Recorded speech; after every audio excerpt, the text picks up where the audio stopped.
İnsanlığın bilgilerini kütüphanelerde saklıyoruz. Sanatımızı müzelerde ve galerilerde koruyoruz. Svalbard kasasında bitki ve tohumların genlerini biriktiriyor ve hayatlarımızı dijital olarak kaydedip yeniden üretiyoruz. Miras, devredilecek değerli bir şeyse nihai hediyeye giden yolda ilerlememiz gerekmez mi? 2019'da ISS Legacy X'te yörünge inşaatına başlandığında bu fikirlerin doğal bir uzantısı oldu. Bir koruma, bir arşiv, insanlığın başarılarını ve doğal dünyanın çeşitliliğini koruyan ve yan yana koyan ve bizden ikisi arasındaki karmaşık ilişkiyle yüzleşmemizi isteyen bir koleksiyon. Ölçülemeyecek kadar değerli olsa da insanoğlunun Legacy X için gerçek umudu onu asla kullanmamamız gerektiğidir. Bu videomuzda temelinde büyük fikirler yatan bir proje ve bu projenin canlandırdığı Legacy X yani Miras isimli efsane animasyon filmini inceliyoruz.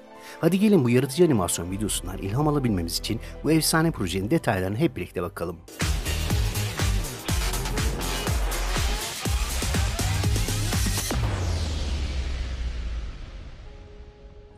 Nuh'un alegorik mirası yeryüzündeki vahşi yaşamın korunmasıydı.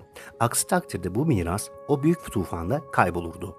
Bunun bir örneğini yansıtan Svalbard kasasının derinliklerinde 2,5 milyar tohum barındırarak dünyanın gen bankalarını koruyoruz.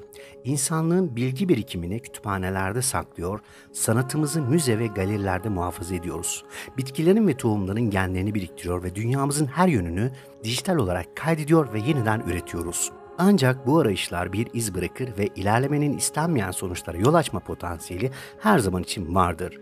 Louvre Müzesi ve Svalbard Kasası gibi arşivlerin doğal bir uzantısı olarak insanlığın mirasını nihai geminin yaratılmasıyla temsil etmeyi seçen bu projede yörüngesel uzay gemisi ISS Legacy X referans alındı. Bizim için en değerli olan her şeyin deposu olan ISS Legacy, dokunulmaz bir koruma olarak tasarlandı. İnsanlığın başarılarını ve doğal dünyanın çeşitliliğini koruyan ve yan yana koyan ve bizden ikisi arasındaki karmaşık ilişkiyle yüzleşmemizi isteyen bir koleksiyon.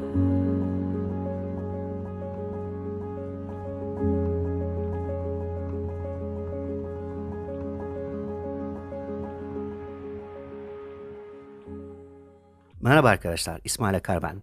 TEDx Sydney'in 10. yıl dönümü için oluşturulan bu animasyon videosu Legacy yani miras temasını keşfediyor. Bu projenin ana konusu geçmişin korunarak geleceğe hediye edilmesidir.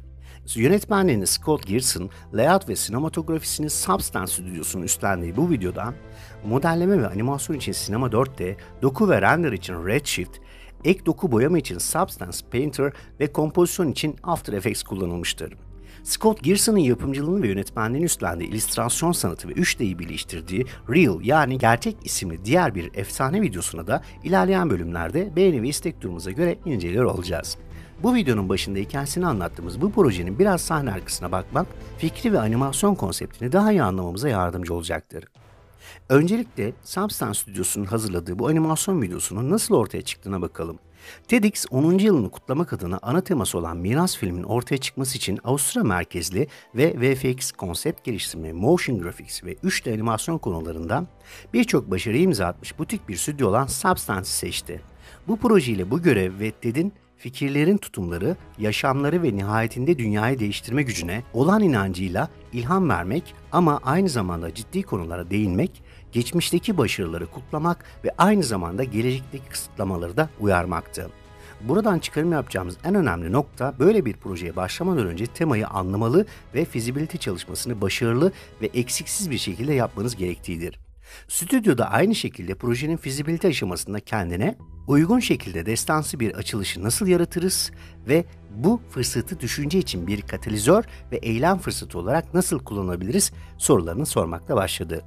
Başlıklar için tasarım sürecine geçmeden önce ne gösterileceği ve kısmen de projeye makul bir kapsamda tutmak için her şeyi tam anlamıyla göstermeye gerek kalmadan koleksiyonun ölçeğini belirlemek istediler.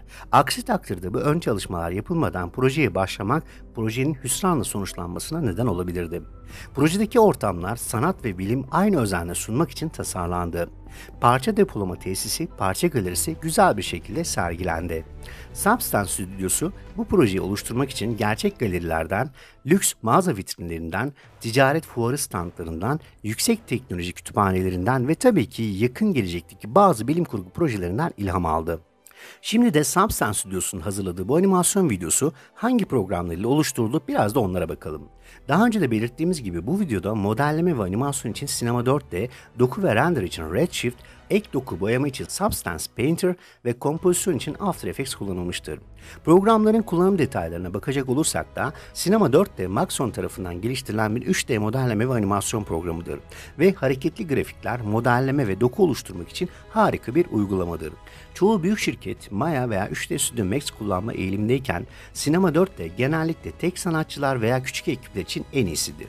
Bu videonun oluşturulmasına katkı sağlayan Redshift'e bakacak olursak da Redshift GPU hızlandırmalı, ön yargılı bir render motorudur ve Maya, Softimage, 3D Studio Max, Cinema 4D ve Houdini'yi destekler. Redshift donanım gereksinimleri konusunda da çok spesifiktir ve minimum donanım gereksinimleri sayesinde kullanımı oldukça yaygındır. Kullanımının yaygın olmasının diğer bir sebebi de maliyetini küçük stüdyoların karşılayabileceği kadar olmasıdır. Gelelim Substance Painter'a. Projede ek doku boyama için kullanılan Substance Painter'ın temel amacı doku modelleri oluşturmaktır.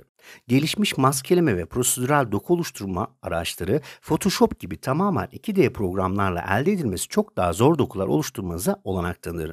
Bu düzenlemeleri gerçek zamanlı olarak görebileceğiniz anlamına gelir. Böylece dokunuzun tam olarak nasıl olacağını bilirsiniz. Aynı zamanda Substance Painter oyun endüstrisinde yaygın olarak kullanılan bir yazılım parçasıdır. Ve gelelim kompozisyon için kullanılan Adobe After Effects'e. Adobe After Effects hareketli grafikler ve görsel efektler için endüstri standardı bir araçtır. After Effects birleştirme araçları birden çok video ve görüntü katmanın aynı sahnede sorunsuz bir şekilde birleştirmenize olanak tanır. Bir arka planı kaldırmak için anahtarlama efektleri veya herhangi bir nesneyi izole etmek için rotoscoping veya maskeleme araçları videolarınızın kurgusu ve nihai sonu için önemli araçlardandır. Evet, bir videomuzun da sonuna geldik. Bu ve gelecekteki bu tür videolarım için 3D Mad Max'i takip etmeyi ve videoyu beğenmeyi unutmayın. Bir sonraki 3D Mad Max videosunda görüşmek üzere. Sağlıcakla kalın.